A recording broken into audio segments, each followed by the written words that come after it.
कोहरा दिल्ली की सर्दी के बारे में तो पूरा इंडिया जानता है। कड़कती ठंड में दिल्ली बहुत ही खूबसूरत लगती है, पर इस ठंड में हमें देखने को मिलता है कि खूब सारा कोहरा, घना कोहरा जो एक चादर की तरफ पूरी दिल्ली को ढक देता है। पर क्या हो अगर यह कोहरा अपने साथ कुछ ऐसा लेकर आए जो आपकी जिंदगी ही बदल दे। आज की कहानी राहुल और उसके दोस्तों की है। राहुल और उसके दोस्त दिल्ली के पोल्यूशन से परेशान हो गए थे और कुछ समय के लिए दिल्ली से बाहर जाना चाहते थे। उन सभी ने मिलकर हिमाचल जाने का प्लान बनाया।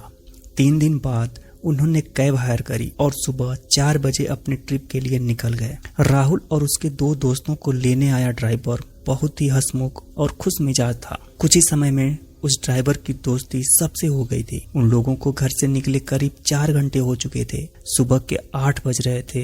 आसमान में अभी भी अंधेरा छाया हुआ था। तभी गाड़ी में बैठे सभी लोगों के सामने रोड पर एक घने कोहरे की चादर दिखी। वो कोहरा इतना गहरा था कि उसके आगे रोड दिखाई ही नहीं दे रहा था। राहुल ने नोटिस किया कि उनका ड्राइवर जो पहले मुस्कुरा रहा था अब अचानक से बहुत ही सीरियस हो गया है। उसके चेहरे का मानो रंग ही उड़ गया हो।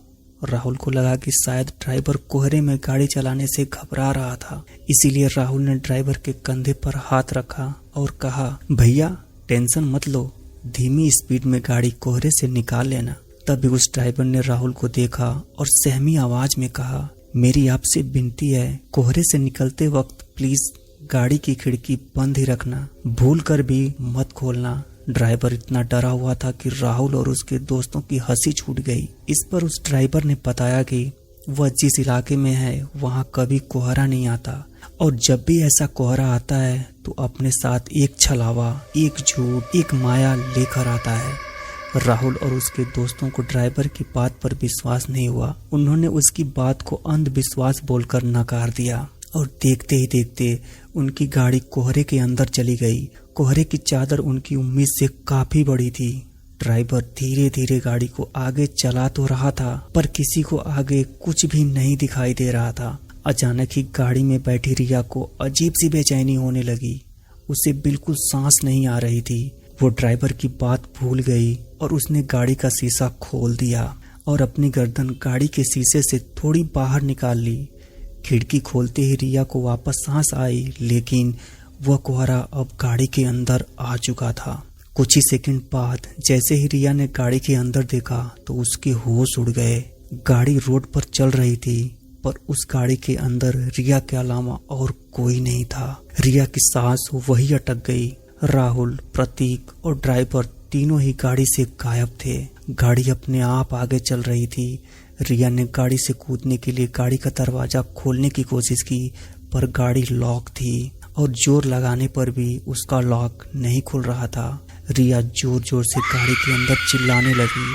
तभी कुछ ही देर में धीरे धीरे वह गाड़ी खुद ही रुक गई और दरवाजे का लॉक अपने आप खुल गया। रिया ने बिना कुछ सोचे समझे गाड़ी का लॉक खोला और गाड़ी से बाहर भागने लगी, पर उसे अपने आसपास घने कोहरे के अलावा और कुछ भी दिखाई नहीं दे रहा था। रिया चिल्ला चिल्ला कर मदद मांगने लगी। उसका दिल अब उसके शरीर से बाहर आ रहा था कि तभी उसे कोहरे में कुछ दूरी पर एक काली परछाई दिखाई दी जो एक बहुत ही बड़े आदमी जैसी लग रही थी। रिया मदद के लिए उस आदमी की तरफ भागने लगी, पर भागते हुए उसने ये देखा कि वह परछाई के करीब पहुंच ही नहीं पा रही है। वह परछाई हमेशा उतनी ही दूर होती है जितना पहले थी। इससे पहले रिया कुछ समझ पाती उसे महसूस हुआ कि जैसे उसके पीछे कोई खड़ा हुआ है। रिया अब इतनी डर चुकी थी कि उसके अंदर पीछे मुड़ने की हिम्मत भी नहीं थी, पर हिम्मत करके जब रिया ने पीछे देखा तो उसकी रूह कांप गई। रिया के पीछे एक 12 फीट लंबा काला साया था। लंबे काले साये को देखकर रिया पूरी तरह कांपने लगी। तभी अचानक रिया को पीछे से एक बहुत जोर का धक्का लगा और वो नीचे गिर पड़ी। राहुल, प्रतीक, वह ड्राइवर और रिया अब भी गाड़ी में थे। रिया ने जैसे वह खिड़की खोली थी उसी टाइम वो बेहोश हो गई थी।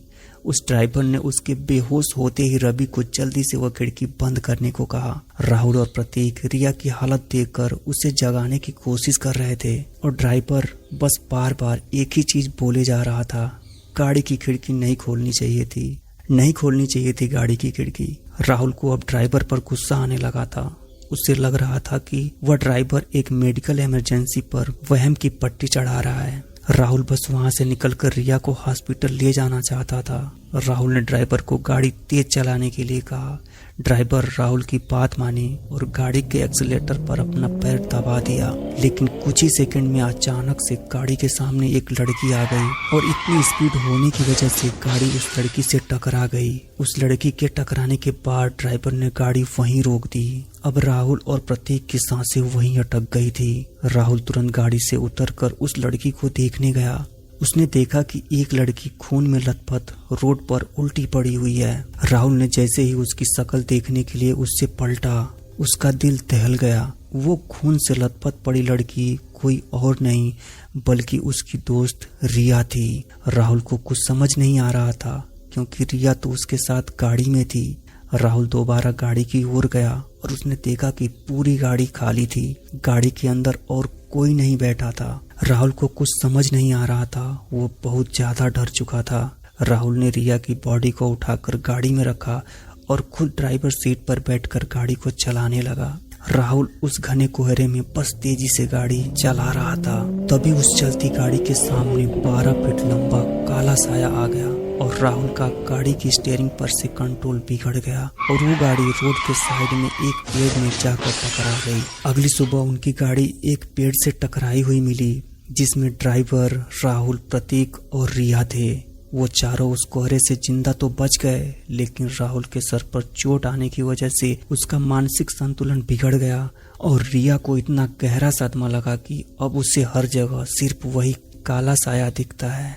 अगली बार जब आप भी कोहरे में जाओ तो अपनी गाड़ी की खिड़की कभी मत खोलना। अगर आपको हमारी ये कहानी अच्छी लगी तो हमारे चैनल को सब्सक्राइब करना मत भूलना।